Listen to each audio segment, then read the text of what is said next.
friends, I am Dr. Deepti Kandare. I welcome you all to my channel, The Sanjeevani Success. Friends, this is the full explanation of my previous case that was typically observational case. अब observational case क्यों है ये मैं आपको पूरा full उसका description दूंगी. Before description I want to जो है tell you the case in a brief. तो केस इस तरीके से है कि 12 साढ़े 12 साल की बच्ची मेरे पास आती है और वो कहती है कि उसके जो है ड्यूरिंग जो है यूरिनेशन उसको बहुत ज्यादा पेन होता है. और पेन इस तरीके से होता है कि कभी कभी उसको यूरिन के नाम से भी डर लगता है, यूरिन करने से भी डर लगता है, और सम टाइम जो है वो अवॉइड भी करती है यूरिन के लिए. और ये चीज उसको कम से कम 1 डेढ़ साल 1.5 2 साल से चल रही है. मैंने जो है इनके अटेंडेंट से पूछा तो अटेंडेंट ने बोला, सबसे पहले तो मैंने उनसे पूछा कि आपकी बेटी है, तो उन्होंने कहा नहीं, ये मेरे नेबरर की बेटी है. तो बस केस मेरा जो सबसे ज्यादा जो मुझे स्ट्राइक की जो बात, बस वही से शुरू हो गया था ये केस. क्योंकि पेशेंट यूरिन से रिलेटेड इतनी कम उम्र की बच्ची आपके पास यूरिन से पेन ड्यूरिंग यूरिनेशन और इस तरीके की प्रॉब्लम लेके आ रही है, और मदर के साथ नहीं, उसके नेबर के साथ आ रही है. ये सबसे ज्यादा जो है वो स्ट्राइकिंग, जो जिसको नोटिस करने वाली चीज मेरे लिए थी. क्योंकि हम एक इंडियन सोसाइटी में है, यहाँ पे मदर्स जो है अपने बच्चों के लिए, स्पेशली बेटियों के लिए बहुत ज्यादा सेंसिटिव होती है. इस तरीके का केस लेकर के अगर बच्ची आ रही है तो मेरे हिसाब से वो उसके मदर के साथ होती, ऐसा मुझे लग रहा था. तो ये चीज सबसे ज्यादा मुझे स्ट्राइक की. सेकंड चीज, जैसे कि मैंने कहा कि बच्ची को मैंने जब भी पूछा पेन किस तरीके से शुरू हुआ, कब शुरू हुआ, 1.5 2 साल से बच्ची एक जैसे यूरिन पास करते समय रो रही है, परेशान हो रही है. और तो मैंने उसको पूरा कोशिश की कि वो बताए मुझे कि कैसी शुरुआत हुई. पर बच्ची ने बोला कि नहीं, बस 1 डेढ़ साल पहले मुझे ये चीजें ये प्रॉब्लम शुरू हुई और अचानक ही मुझे ये दर्द शुरू हुआ. फिर मैंने उससे पूछा, मैं टिपिकल, क्योंकि मेरा स्टार्टिंग ही वहां से हो गया था, तो मुझे लग रहा था कि ये केस में मुझे इसके फिजिकल से ज्यादा इसके मेंटल को लेना चाहिए. तो मैं बच्ची के ऊपर मेरा मेरा ध्यान से देख रही थी कि बच्ची हर उसने एक एक क्वेश्चन को बहुत अच्छे से आंसर किया, पूरी प्रॉपरली उसका आंसरिंग थी. बट जब भी बच्ची बोल रही थी वो थोड़ा सा जैसे एक ऐसा लगता था जैसे वो हर आंसर को पूरी तरीके से सोच विचार करके बोल रही. थर्ड, जब मैंने बोला कि एक चीज जो थी वो मुझे लग रहा था कि इसको थोड़ा सा अनकंफर्ट सिचुएशन में डालना चाहिए, तो मैंने कहा चलो बेटा मैं आपका एग्जामिन करती हूँ. तो उसने बोला नहीं, मैं बिल्कुल एग्जामिन करने दूंगी. मैंने इस चीज को भी थोड़ा सा खींचने की कोशिश की, चलो मैं कर लेती हूँ, करना जरूरी है. पर उस बच्ची ने मुझे किसी भी हालत में एग्जामिन करने नहीं दिया. तो बस मेरा केस वही सॉल्व हो गया था.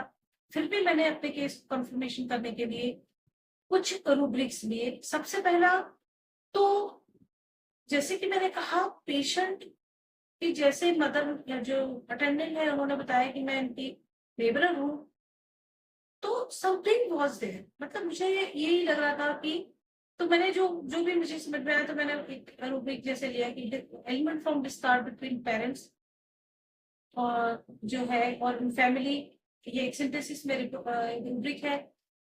सेकंड जो था वो था सिक्योरिटी.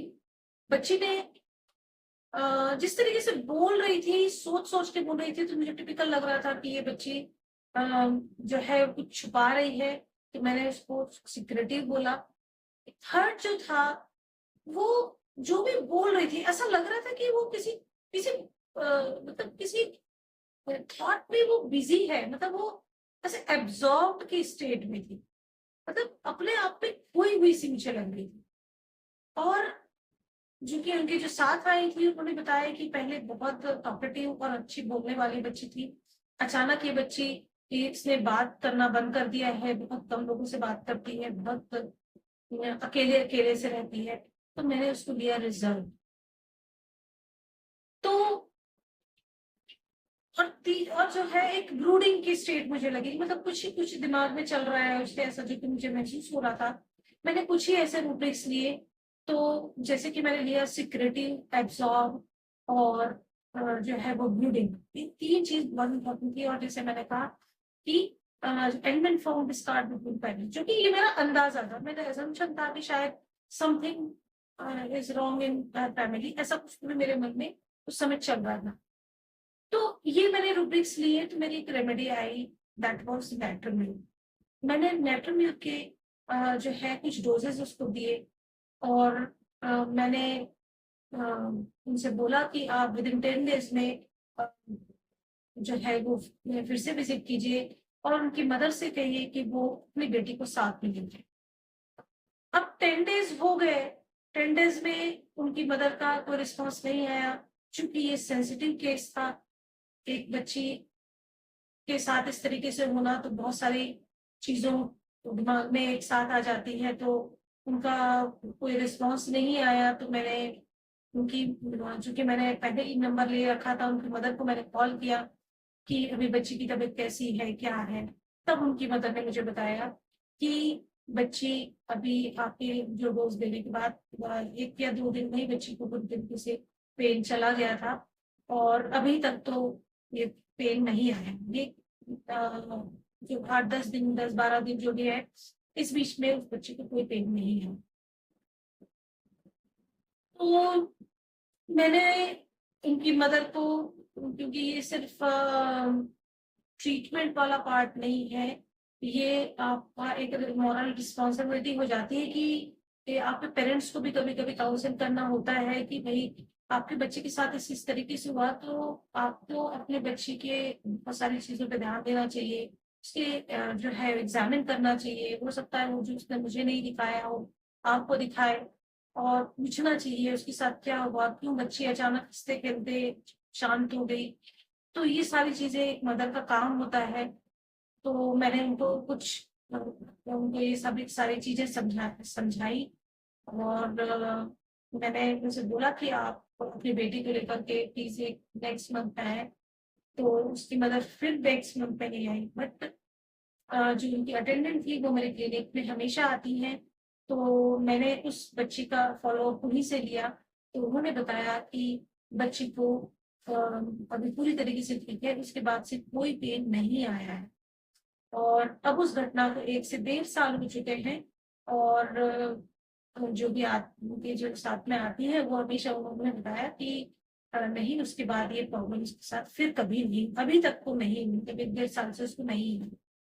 तो फ्रेंड्स, मैं आप सभी से किसी रेमेडी के डिस्क्रिप्शन के बारे में नहीं शेयर करना चाहती हूँ, क्योंकि उसके लिए हमारा पूरा सोशल मीडिया भरा पड़ा हुआ है।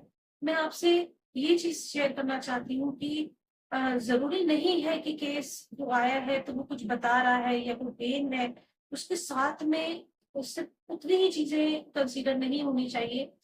आप अगर पेशेंट के पास जो भी आ रहा है और वो कुछ भी बता रहा है, बट उस पेशेंट की मेंटल स्टेट क्या चल रही है, ये भी बहुत बहुत बहुत इम्पोर्टेंट हो जाती है। और अगर आपको ऐसा लगता है कि इसके फिजिकल से ज्यादा उसका मेंटल बहुत ज्यादा स्ट्रॉन्ग जा रहा है, तो आप बिल्कुल बिंदास उससे मेंटल को लेकर के पे आप रेमेडी बना सकते हैं, दे सकते हैं और इट वर्क्स वंडरफुल, जैसे कि आपने इस केस में देखा।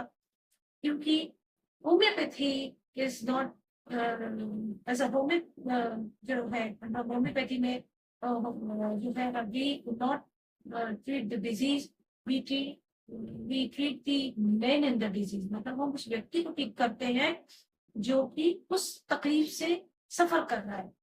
तो आई होप आप भी ऐसे ही कुछ अपने क्लिनिक में अपने पेशेंट में देखेंगे और आप यकीन मानिए, अगर आपको कोई चीज़ स्ट्राइक होती है तो आप बिल्कुल उस चीज़ को लीजिए, क्योंकि वही उस समय की सच्चाई है और आपको रिज़ल्ट मिलेगा ही मिलेगा।